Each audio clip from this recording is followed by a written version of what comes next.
Anvisa, 356 de 11 de março de 2020, se não me falha a memória a data. Na lei ficou estabelecido, ainda estava no início da pandemia, ainda estávamos na decretação da emergência de saúde pública, quando criou-se a Lei 13.979 para poder criar o isolamento e a quarentena de pessoas que estivessem chegando de viagem, de bagagens, encomendas, etc. Em seguida, com o avanço dos casos, a lei foi regulamentada por uma portaria da Vigilância Sanitária, da Anvisa, dizendo claramente quais eram esses protocolos, inclusive a questão do isolamento por 14 dias, prorrogáveis por mais 14 dias. Então, existe uma diferença entre o isolamento e quarentena. O isolamento, ela é determinada para um indivíduo especificamente, e ela pode ser determinada pelo médico ou por uma autoridade da vigilância sanitária.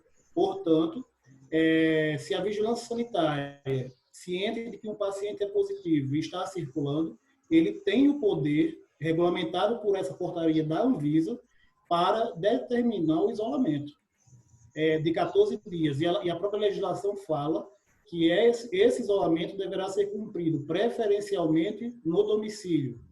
Porque muito se gerou, a discussão também que se gerou foi, mas o paciente positivo vai ficar dentro do condomínio correndo o risco de infectar outros moradores. Sim, ele vai ficar, porque a propriedade dele está garantida, ele ficando dentro do seu imóvel, não teria problema. Só que isso precisa ser determinado por uma autoridade sanitária ou por um médico. Mas existe instrumento, e inclusive o descumprimento poderá acarretar responsabilidade civil e criminal. Existe o crime de infração de medida sanitária que ele está sujeito. O outro ponto que eu queria responder foi uma pergunta do Alacides na live passada, que não ficou respondida na live.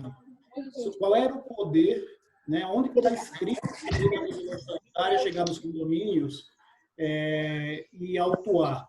Porque a gente sabe que existe um vácuo legislativo sobre normas condominiais específicas. Então, esse poder da vigilância sanitária, ele está na Lei 6437, de 1977, é uma lei antiga, mais especificamente no artigo 10, e aí tem vários incisos, aí tem o inciso 6º, tem o inciso 29, 31, e alguns outros que estabelecem vários critérios. Aí vai depender da atitude do síndico, por exemplo, se ele impedir uma fiscalização, é um dos incisos, se ele embaraçar de alguma forma a fiscalização, se ele deixar de implantar medidas sanitárias. Então, esses poderes, a regulamentação, elas estão todas nessa legislação específica da vigilância sanitária. Rodrigo, só um pouquinho, só uma pausa, Rodrigo. Eu estou vendo que tem gente aqui falando que está sem áudio. As pessoas estão todas escutando aí, ou a quem está se referindo é ser áudio para falar ou áudio para escutar? Estou ouvindo alguns vazamentos ainda de acho que as pessoas estavam acho que as pessoas estavam com dificuldade do áudio para ouvir o que o doutor está falando aí, que o doutor Rodrigo está falando. Mas você está com dificuldade? Seja... Não, eu não, tá tranquilo. Mas então talvez só seja orientar. a configuração. As pessoas que estão com problema de áudio, por favor, dê uma olhada no seu computador, aumenta o volume um pouquinho, porque provavelmente é no seu computador. Ok? Na parte de baixo da ferramenta tem uma opção que você pode escolher qual é o dispositivo. Às vezes o fone de ouvido que você está usando não está configurado. Não precisa escolher o dispositivo na parte de baixo, onde tem um microfonezinho. Ok, vamos lá. Então, respondendo então a sua dúvida lá da live anterior, para a gente poder até embasar as decisões dessa que a gente vai falar hoje, a legislação é essa, a Lei 6437, de 1977, artigo 10, aí tem seus incisos, que ele caracteriza as infrações sanitárias. As mais específicas são essas que eu falei, artigo 6º, 7º, 29, 31, dependendo da conduta do condomínio. Então, esse é o primeiro ponto. A polêmica toda, então, que surgiu, e talvez ali tenha sido até mal interpretado, é a questão da responsabilidade do condomínio. Inicialmente, a vigilância sanitária ela não impõe uma multa ao condomínio e ao morador e simplesmente executa essa multa. Ela abre um processo administrativo sanitário, onde cada um vai poder fazer o contraditório, fazer suas explicações, fazer sua defesa administrativa e, ao final, será julgado. Ou seja, o condomínio, se demonstrar que ele não tem responsabilidade com aquela conduta, ele será eximido da responsabilidade. Então, não é uma responsabilização direta, mas que pode haver. É o mesmo exemplo que eu, por exemplo, vigilância sanitária vai fiscalizar um supermercado, encontra mercadoria vencida. Ela pode até conduzir o gerente daquele estabelecimento para a prisão. Ele pode dar voz de prisão para aquele gerente, porque ele ali é o responsável legal pelo estabelecimento, e o estabelecimento vai ser autuado mesmo que seja por uma conduta de um funcionário, por exemplo, ou até mesmo a conduta de um cliente. Tem vários estabelecimentos autuados hoje por permitirem ou por não seguirem o regulamento das máscaras da aferição de temperatura, e a conduta foi do cliente dele. Mas ele, por um ato omissivo, né, foi multado. Claro que ele vai se defender com todo o contraditório, com toda a liberdade de defesa que ele vai ter no processo administrativo, e ao final será apurada a responsabilidade. Então, isso tem que ficar claro. O pessoal começou a falar, é ridículo, o que é isso? Imagina só isso, como você se sentiria? Alguém está falando aí? Né? Podre. Quem é o cara entendi, que desculpa. postou isso? Por favor, quem estiver falando, apareça na imagem aí para a gente poder saber quem é. Você. Quem é? Quem é que está falando? Não sei se é homem, se é mulher. Não, deve estar só o áudio vazando. Tu posso dar uma sugestão? Eu não sei se é você que está sob o controle aí, desliga o áudio de todas as pessoas. Que está controlando. Sob controle não, nós que estamos sob o seu controle, né? Desliga o áudio aí das pessoas e aí quando alguém quiser falar, vai levantar a mão e você libera o áudio. Não sei se você configurou para isso. Não, eu estou apanhando aqui. Aí evita a interferência. Tem um botão em cima. No quadrinho da pessoa tem um quadrinho, uma reticência azul. Uma voz eu estou reconhecendo, é da Beth. A Beth precisa botar no... Tá vazando o som aí, Beth. Tá bom. Vamos lá. Quem mais aí? Vamos lá, Rodrigo, desculpa aí. Vamos lá, vamos continuar. Não, tranquilo. Então, é essa questão da responsabilidade do condomínio, porque foi o que eu falei na live anterior sobre a teoria da aparência. A vigilância sanitária, quando ele chegar no seu condomínio, por exemplo, vai fiscalizar a academia. Ele chega lá e visualiza duas pessoas fazendo exercício próximo, com menos de 1,5 m de distanciamento. Aparentemente, não está sendo cumprida a norma. E de quem é o dever de fiscalizar? Do condomínio. Ele vai autuar os dois. Agora, mediante o processo administrativo, o condomínio vai poder provar que ele desenvolveu protocolos, se ele divulgou os protocolos, se de fato aquilo foi uma situação excepcional, por exemplo, com imagem de câmeras de segurança. E aí eles vão decidir se aquela responsabilidade realmente vai existir para o condomínio ou só para o morador, porque pode ter acontecido uma situação que, apesar de todo o controle, o morador chegou, estava fazendo exercício sozinho, chegou um amigo, e ele, para não dizer não para o amigo, permitiu a entrada. O condomínio, naquele momento, não tinha gerência sobre aquela atitude do morador isoladamente.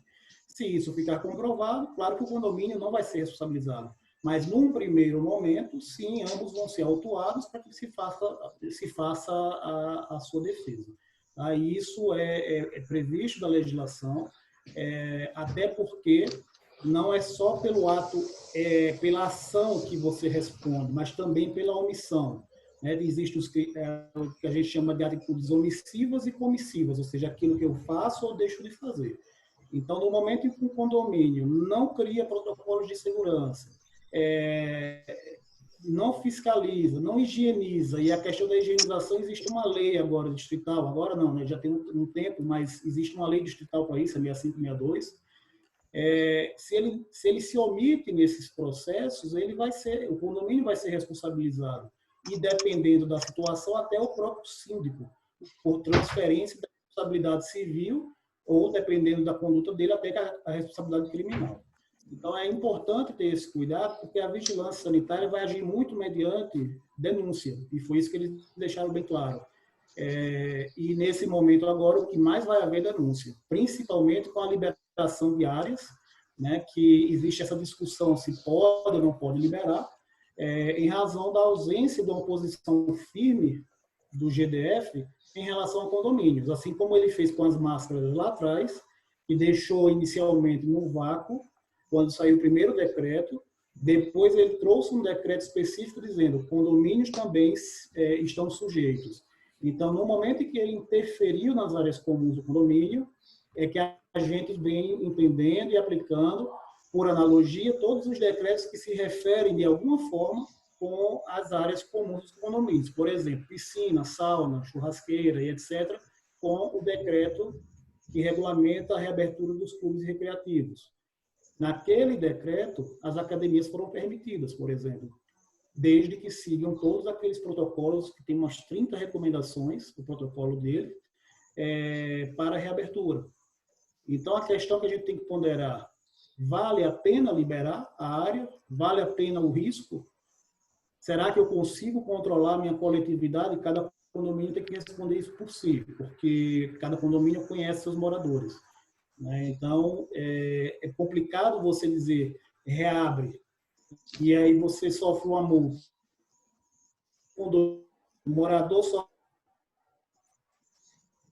fez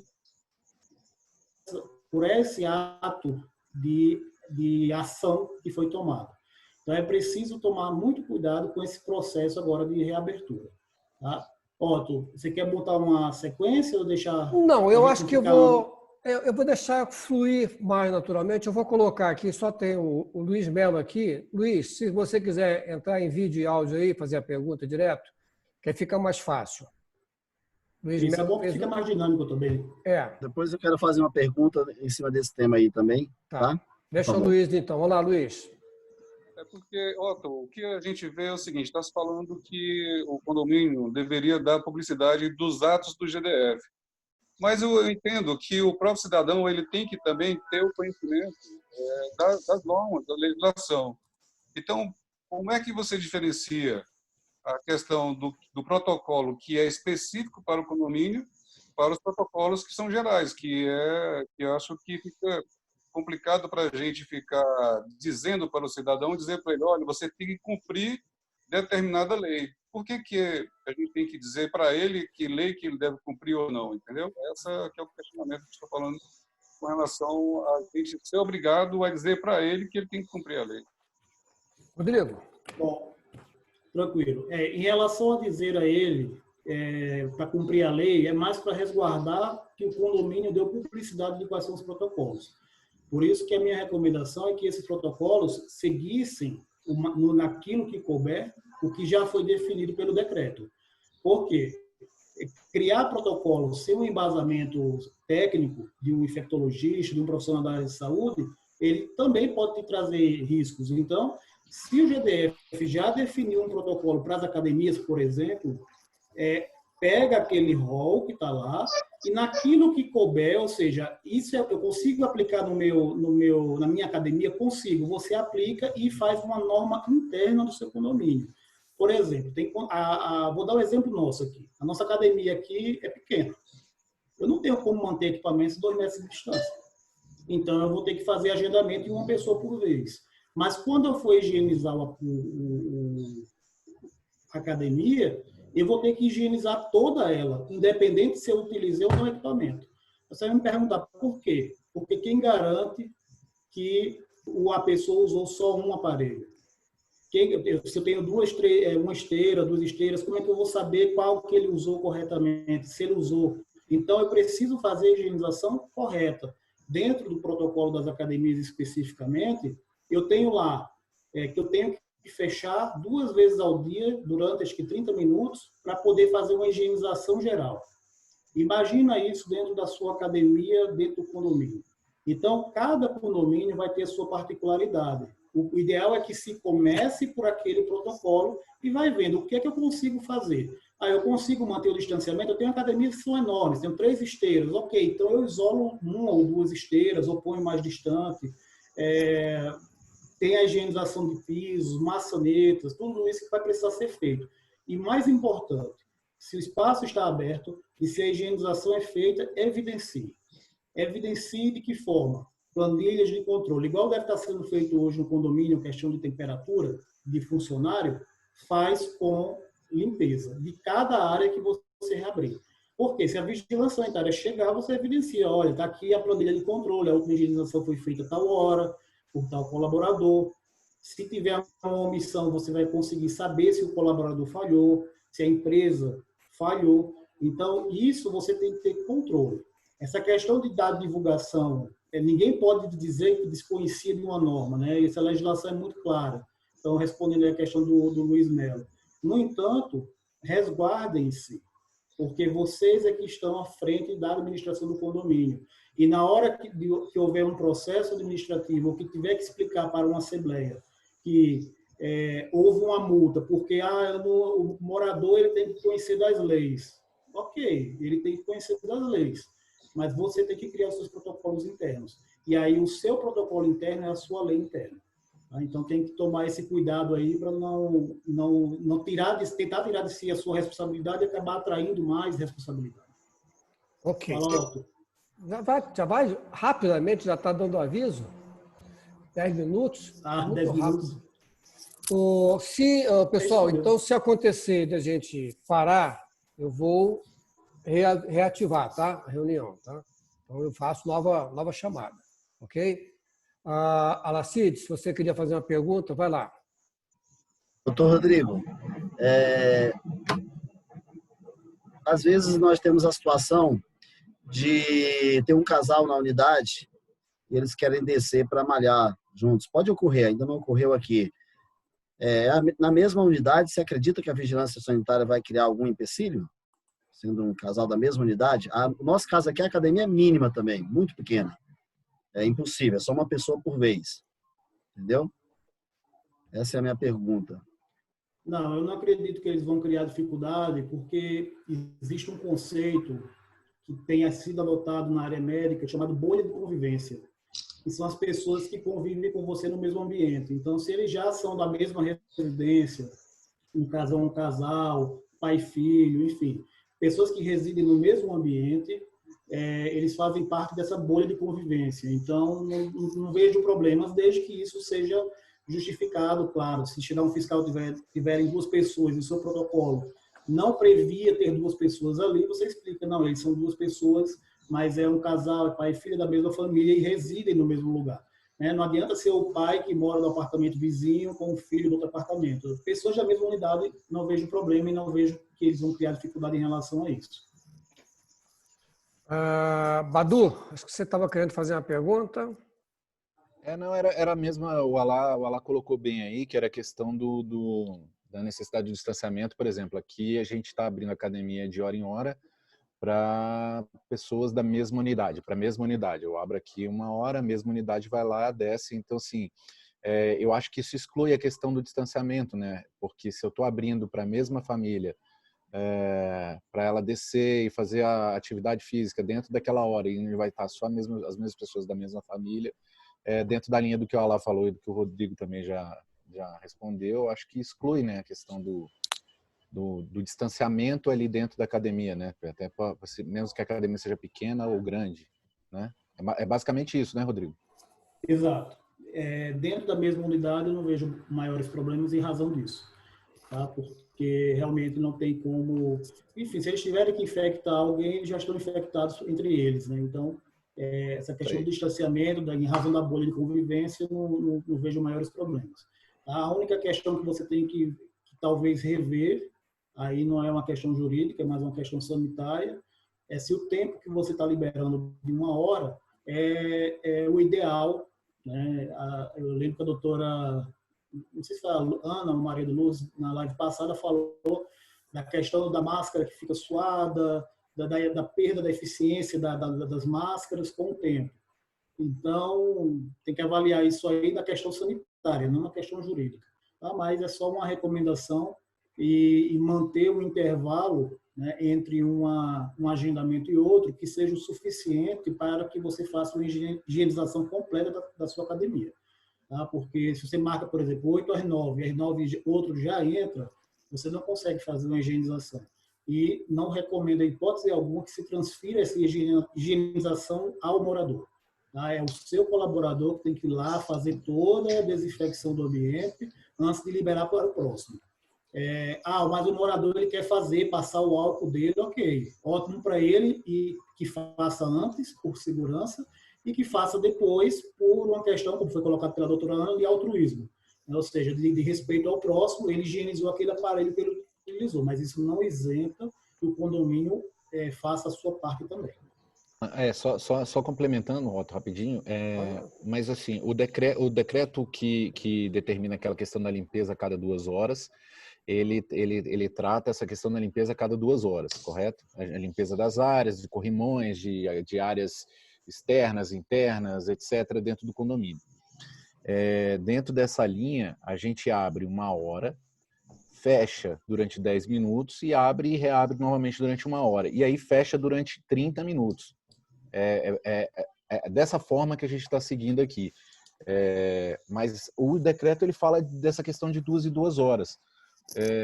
Não teria uma mistura aí nessas coisas, porque tudo fica meio confuso para todo mundo, né, Rodrigo? E a questão do decreto de 2 em 2 horas, a questão da limpeza a cada 1 hora depois que a unidade sai da academia, o que você acha disso aí? Porque a gente tem várias situações que são diferenciadas em vários condomínios, né? Então é bem difícil de atender completamente os decretos, e acaba se misturando tudo, né? Porque não tem nada dizendo que é efetivamente para o condomínio. Isso. Bom, primeiro que essa questão das 2 em 2 horas, ela não é um decreto, é uma lei, né? A Lei 6562. Isso, uma lei, desculpa. Ela é uma lei temporária, que vai ter validade por 6 meses, prorrogáveis por mais 6 meses, então a rigor ela vale até acho que outubro, se eu não me engano, e se for prorrogado o estado de pandemia, prorrogáveis por mais 6 meses. No caso do decreto, existe uma especificidade, ou seja, então quando você tem uma legislação específica, ela sobrepõe a geral. No caso, a lei que estabelece 2 em 2 horas, ela é uma lei geral. Quando você não tem um regramento específico. Nesse caso do decreto, ele trouxe um regramento específico para as academias. Então, no caso das academias, eu devo aplicar o que está inscrito no protocolo, no decreto 4939 para as academias. E no restante das áreas, eu aplico a legislação, a Lei 6562. Tá? Então, essa questão de você, eu só vou limpar um exemplo, vou limpar a academia a cada 2 horas, não é o correto, porque o protocolo estabelece que ela tem que ser higienizada a cada término. Né? Terminou de usar, eu tenho que higienizar e tenho que sinalizar que aquele aparelho foi higienizado. Então, é isso que determina o decreto específico. Né? No seu caso, você falou que está ficando 1 hora aberto, 10 minutos fechado para limpeza, depois reabre. Né? Então, eu acho que aí você está seguro desde que você evidencie aí toda essa higienização, esse controle, e sinalize de preferência os equipamentos. Uma outra recomendação que eu faço é que equipamentos muito próximos, que pode acontecer de alguém de outra unidade entrar na academia e utilizar, né, como a gente já falou sobre isso, faz um isolamento físico, passa umas fitas. Se você for olhar em várias reportagens de academias comerciais, eles passaram aquelas fitas laranja com preto, tentando isolar fisicamente aquele aparelho para que ele não seja utilizado. Porque é uma garantia de que, pelo menos, se alguém permitir o acesso indevido, que eles não vão ficar próximos ali a menos de 1,5 metro de distância, que é o que prevê o decreto. No protocolo, inclusive, eu estava vendo, Rodrigo, que algumas coisas não podem ser usadas, como peso, por exemplo, que é compartilhado, não pode ser usado. O protocolo proíbe. Mas eu acho que pouco provável que alguma academia de algum condomínio esteja impedindo as pessoas de usar os pesos. Alguém tem alguma coisa sobre isso aí? Badu, que está liberando, quem está liberando? Eu mantive todos os pesos, mantive todo o material lá da academia e coloquei faixas diferenciando o espaço para cada morador. A academia dos condomínios que eu administro, que são pequenas, eu não coloquei a fita zebrada, mas coloquei etiquetas, depois eu posso disponibilizar para o grupo como foi feita toda a sinalização dentro da academia. Mas o que acontece é isso, né? Porque se for seguir rigidamente o protocolo, Acho que nenhuma academia consegue funcionar, porque o fiscal vai chegar lá, vai encontrar com o halter lá sendo compartilhado e vai multar do mesmo jeito, né? O que eu vejo que está muito na dependência hoje, o que está favorecendo, é porque não tem fiscal para fiscalizar. São 4 fiscais só da Vigilância Sanitária para fiscalizar toda a Brasília. Né? E se você for observar também, o próprio protocolo lá, o decreto não estabelece o que é aula coletiva. Você vai me perguntar, mas é óbvio, aula coletiva é aquilo que eu monto turma. Não, necessariamente. Se eu pegar uma turma de crossfit e botar um instrutor para atender 2, 3 pessoas simultaneamente, são dinâmicas diferentes para cada um, mas eu estou realizando uma atividade coletiva. Ou seja, uma pessoa, um instrutor para vários alunos. Ela é considerada uma atividade coletiva. E como é que se resolve isso dentro das academias comerciais? Isso tem sido um grande problema, porque muitas escolas de dança, por exemplo, que foram enquadradas como academias, estão proibidas de dar